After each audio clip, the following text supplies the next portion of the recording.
Hello friends, in this video I'm going to try to break down the levels or hierarchy of fame or celebrity or success, I guess you could say, in the music world.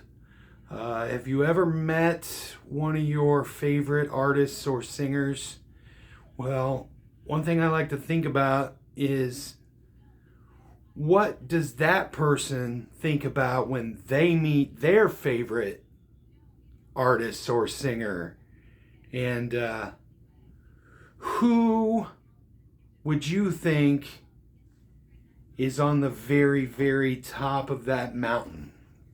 And speaking of only living musicians, because it could go all the way back to the beginning with Elvis and Buddy Holly and Chuck Berry and all of those guys. But as far as living singers and artists right now, I think the Mount Rushmore, I don't like using that term, the Mount Rushmore, because that really only limits it to four. And people say the big four, like it started with thrash, the big four of thrash. So people go, what's the big four of hair bands, or what's the big four of punk rock, or whatever. But the very, very top of that mountain, the biggest living musicians currently are arguably Mick Jagger and Paul McCartney. Probably Paul McCartney over Mick Jagger, but it's kind of head and head. Mick Jagger, Paul McCartney, and I would put Bob Dylan in there.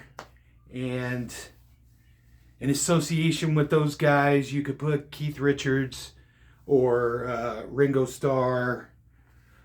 But where does it go down from there? The next step down, I wouldn't even say the next step down, but kind of on that same level, you have your Jimmy Page and Robert Plant and David Gilmour and Roger Waters, Eric Clapton, Roger Daltrey and Pete Townsend. Willie Nelson is way up there. All those early guys, Eric Burden, Ray Davies, the living guys from the Doors. There's two of them left, John Densmore and Robbie Krieger. And see, and there's where it starts getting a little weird, because obviously everybody knew who Jim Morrison was.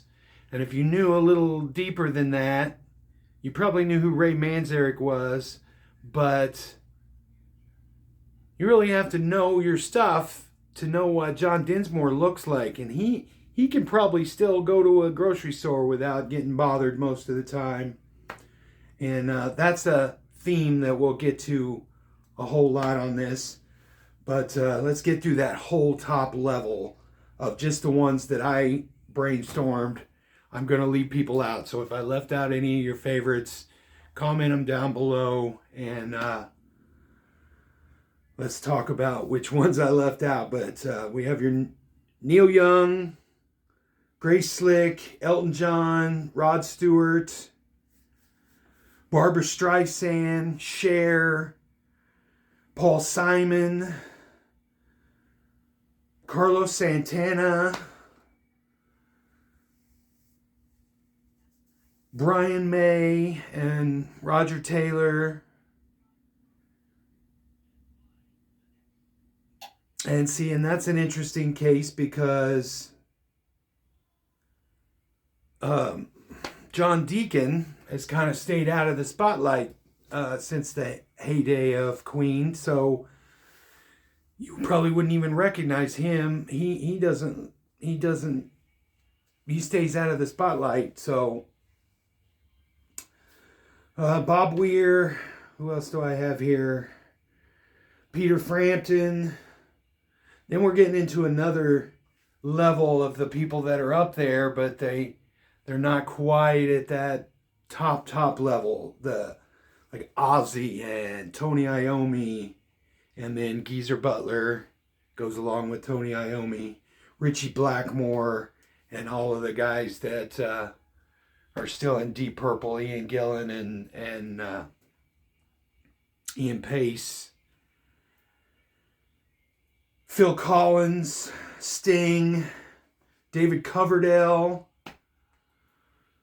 You got Glenn Hughes, though that's a weird case too, because I feel like he should be up there in that higher royalty, what they call royalty, I guess, yeah, in certain senses. But he's still a working musician. He still likes to play music and play in bands and stuff. So he doesn't really come across as like elite like a lot of these guys do. Alice Cooper, he's still out there performing, and he's an icon. Steven Tyler, Angus Young. And then you get into a lot of the newer bands. It's funny to call these bands newer because they've been around since the 80s and the 90s. But they're at that level, that stadium level. And you have Metallica and Radiohead and U2 and The Cure. And the funny thing about those bands is, see, now we're getting into brands. Whereas I think everybody that is a part of the scene, in the know, I guess, knows what everybody in Metallica looks like. But would you know the drummer of U2 if you ran into him at a gas station? I don't know. Besides Tom York and Johnny Greenwood, would you recognize any of the guys from Radiohead if you ran into them? I love Radiohead, and I've been a fan of theirs since the beginning. And I couldn't tell you what their bass player, their drummer looks like. The Cure's the same way. Everybody knows Robert Smith, but what does their bass player look like? What's their drummer look like? Do you even know their names? I don't. Other individuals would be Slash, Jay-Z, Eminem, the Red Hot Chili Peppers. I would put up there in the elite class, but just under the big guys. Then there's bands like Maroon 5 and Coldplay, and they're kind of the same way. Besides their lead singers, would you even know? I don't even know what any of the other guys look like or what their names are. Then we get into some of the pop people. Beyonce, Rihanna, Taylor Swift. Those guys are at the stadium level. But what about some of the people that are just as successful now, like Olivia Rodrigo and Billie Eilish and Sabrina Carpenter? Only time will tell if they're able to maintain that level for very long, or if in 10 years we may just not even remember who Sabrina Carpenter was. That happens to a lot of people. Billie Eilish is the kind of person that someday she may just decide she's done and doesn't want to do it anymore. So we'll just go, oh, remember them artists from the 2020s? Anyway, the next level down is where you get hardcore into the bands that are like brands, where you have Rush and Blondie, and because they've been around so long, people like the Sex Pistols and David Lee Roth and Sammy Hagar and Billy Gibbons from ZZ Top and Kiss and Journey, Heart, Bon Jovi, Def Leppard. All of those guys are the same thing I'm talking about, where you know the main guys, and if even at a backstage, even in the environment where you're supposed to know who they are, if the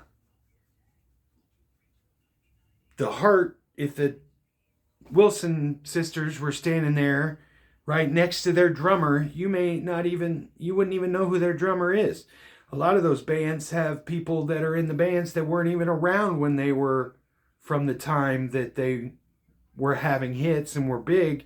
So the people you hear on the records aren't even the people that you see on stage. A band like Foreigner, there's not a single original member in that band anymore. Oh,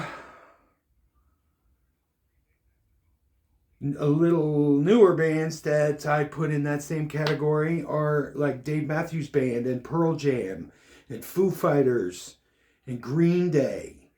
Would you know Nate Mendel, the bass player from Green Day, if you met him in a grocery store? I don't know. He's just a normal dude. He's got the best of both worlds. He's in a successful band. And he's probably rich as shit. And he's totally got his anonymity still. Unlike the way Taylor Hawkins, rest in peace, or Dave Grohl is. Then we take a little side venture. And I think about like bands from Canada or artists from Canada, where that's a whole nother ecosystem, where somebody like Bryan Adams is a big star, but he's not in this upper echelon. But as far as Canada goes, he's like a superstar. He's like one of their crown princes. And another guy that we think of as like a one-hit wonder or a two-hit wonder, Corey Hart, I got to thinking about when I was talking about the 1984 stuff, because his hit was in 1984. In Canada, he's a big star. He's produced records for Celine Dion and a bunch of other artists. He's put out an album every 2 or 3 years since the 80s. He's just humongous. Another one is the Life is a Highway guy, Tom Cochrane. He's put out an album every 2 or 3 years since the 90s and since the 80s when he was in Red Rider. And he's just like, he's in the Canadian Hall of Fame, and he's a huge star up there.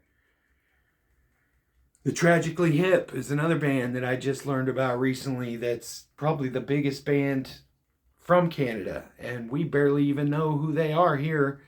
They got to play on Saturday Night Live one time. Their peak was about 95 in the US, but they've got 12, 15 albums, and they're the biggest band from Canada. When their singer passed away, Justin Trudeau, the Prime Minister, went on national TV and was crying that they had lost a national treasure. And we don't even know who that is. The UK is the same way. They had big stars like Alvin Stardust that I've talked about a couple of times in videos.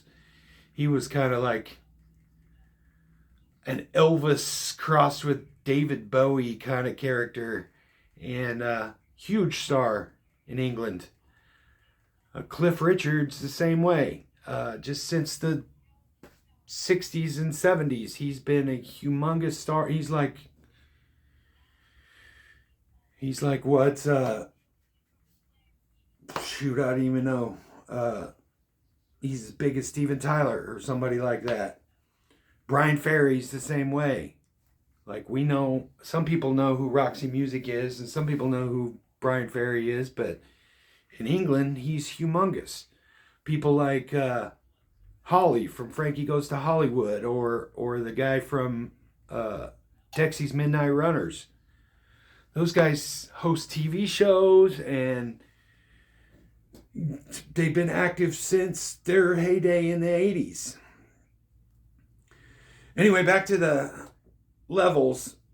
The next step down, I think of, are like people that do big tours, but they're not quite that 1%. They're not quite that elite.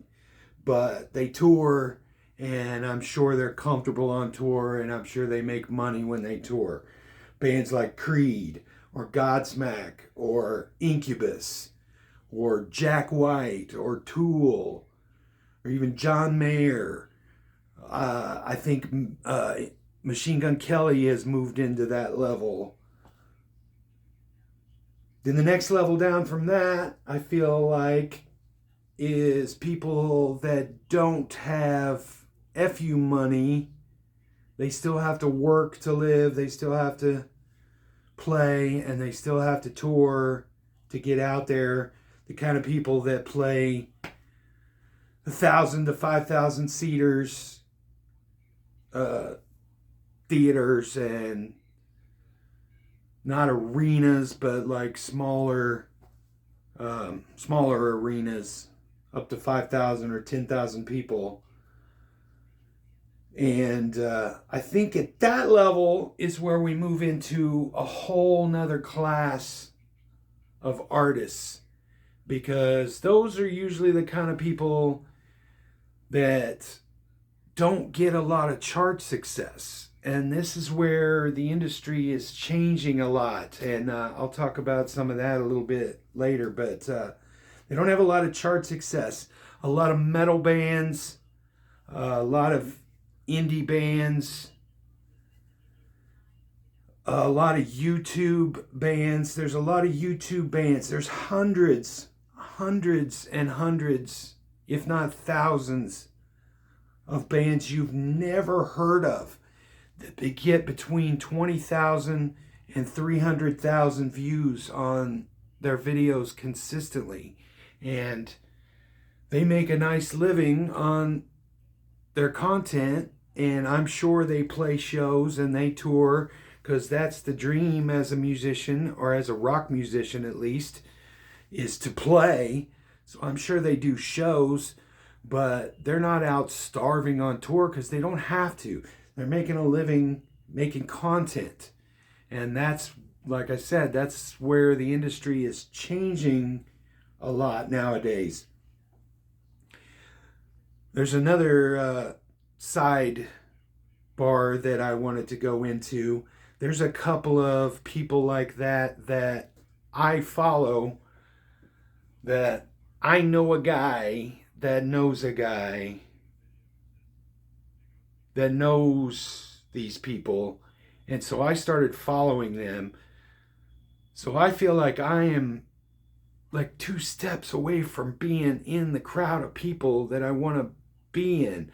One of them is Alyssa Vigil.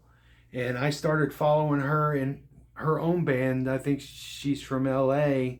And her own band was kind of cool. But she ended up joining Dragon Force as their bass player. And now she tours the world. She's made it, as far as I'm concerned. That's amazing. Kiki Wong, she was doing TikToks and content that I would see. I was following her. I think she was in Alyssa Vigil's band, and that's how I learned about her.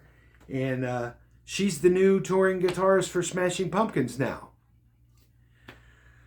Another one that I found, like, kind of just following people and watching content, is a girl named Constance Day. And she tours with Lynn from Rammstein.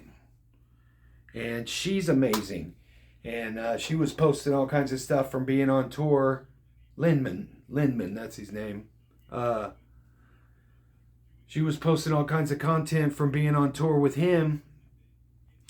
And now that she's off tour, she's back posting content from her practice room. And I think it's amazing.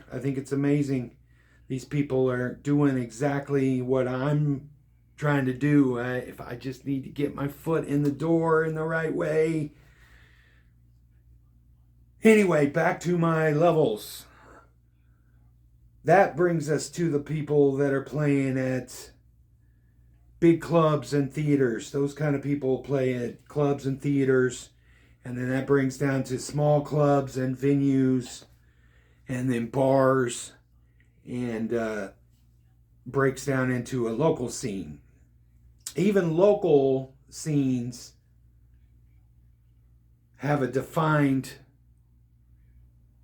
hierarchy within their musicians in the local and regional scenes. Local bands are always trying to move up levels and branch out and trade shows and play with other people, and there's a constant mingling between the levels and shifting and shuffling of players up and down. Whenever somebody moves up to join a bigger band, Primus is looking for a drummer right now because Tim Alexander left. Whoever joins that band is going to have come from another band, usually. And so somebody else is going to have to fill their role.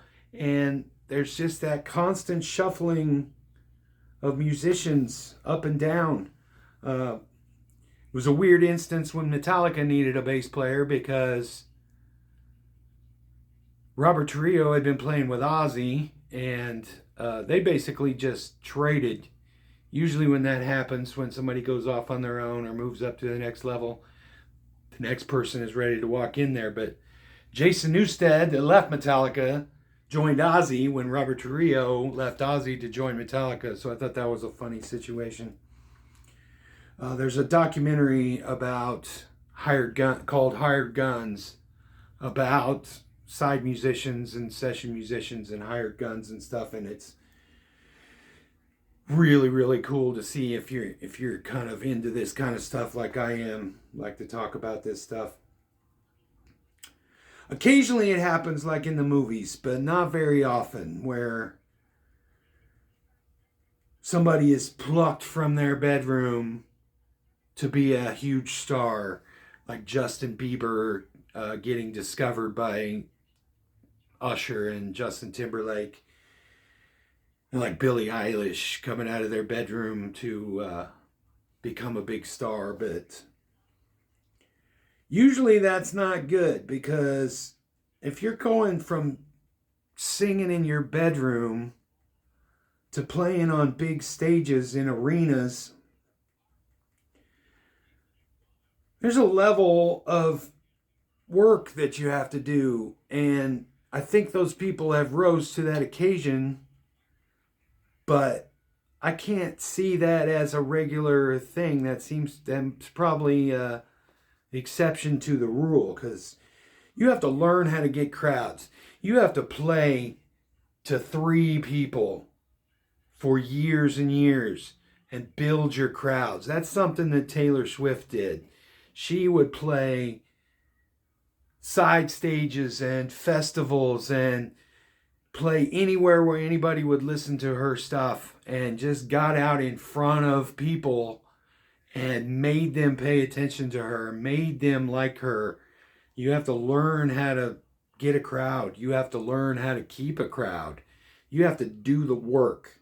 That's the biggest thing, is you got to do the work.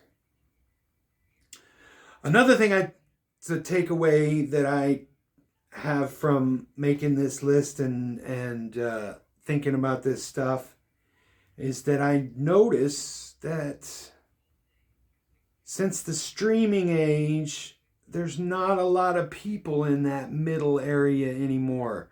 Like, you notice that I really didn't name any bands when I was talking about the YouTube bands or the metal bands in that middle area there. Unless you're a Nepo baby or a Disney kid, you're not breaking into that higher level. You're not getting on the charts. You can make a living playing music for sure if you work hard, but I don't think you're going to move up to that bigger level. There's just a certain amount of, there's a certain glass ceiling there, and I don't really understand that. Hopefully I can break that down in other videos the more I think about it and the more I talk about it. But there's a whole trend now of artists that get 1 million views on a video, but they can't sell 400 tickets in a club. And that's real confusing to the marketing people and the record labels that are used to doing things the way they used to be done. You sell a bunch of records, and then they go, okay, well, you're selling records, so we're going to put you on tour. You go on tour, and you sell a whole lot more records and t-shirts. And it's a symbiotic relationship that it churns that whole thing. But now, with streaming, and it all works different. People are absorbing and consuming music different now, and there's not a lot of that kind of engagement. It's a lot of passive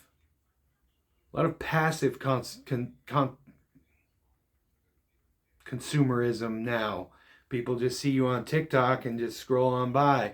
They watch you, but you're not going to get those people to buy a ticket. It's going to take a lot to get those people out to buy tickets. And like I said, it's confusing to the labels and their businesses, so they're not going to lose money. So what they've learned how to do is signing people to 360 deals. And what a 360 deal is they get a part of everything. So since nobody buys records anymore, and the record companies used to be in the business of selling records, now they're in the business of collecting money from everything you do. A 360 deal means that if you get an endorsement with a company, they get part of that money.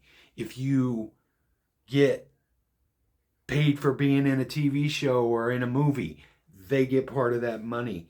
And they'll sign these people to 360 deals and basically own a part of them for 10, 15 years. And it's kind of awful.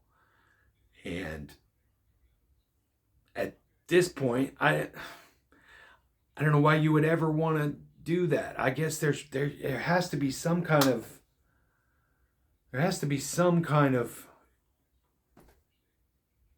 incentive for an artist to do that. I guess if they can guarantee that you'll be at the level of Sabrina Carpenter or somebody like that, then it might be worth it. But if you're somebody like Rihanna, and now you're way past needing them for anything, and they're still siphoning money off of you. Not that she had a 360 deal, but who knows? But just as an example,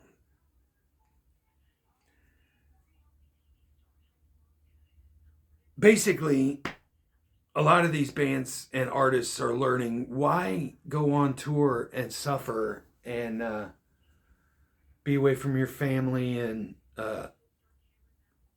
destroy your mental and physical health. Even if you can make a little bit of money, just stay home and make content, and you're going to make a whole lot more than being a touring musician. The only reason to tour, I think, is sort of an ego thing, and that kind of sounds bad to say it in that way, but an artist, a true musician, wants to play music in front of people. Playing to the camera is cool, especially if you can make some money from your content, but a true musician wants to play in front of people, and there's just no substitute for that. But all of the rest of that is just ranty stuff. I was getting a little off the subject, so I just wanted to get this stuff out there. But let me know in the comments what you think about any of this stuff, if I left out anybody in the first part, or what you think about this hierarchy of success or what have you. And I'll see you on the next one.